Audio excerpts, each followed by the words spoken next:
Bea at Dominic. Marami ang nag-aabang. Kailan nga ba ang kasalang Bea at Dominic? Matatandaang isang buwan ang nakalipas, July 2023, nang nag-propose si Dominic kay Bea. At marami ang kinilig at natuwa sa proposal ng aktor sa kanyang girlfriend.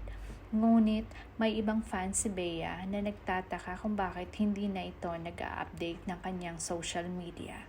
Dahil pala sa sobrang busy nito para sa kanyang ginagawang upcoming series na magiging kandambalan niya dito si Dennis Trillo.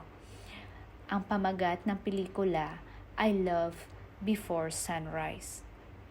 Marami sa mga fans ni Bea ang hindi pa rin makaget over sa engagement nila ng aktor na si Dominic at naghihintay kung kailan nga ba ang kasalan ng dalawa.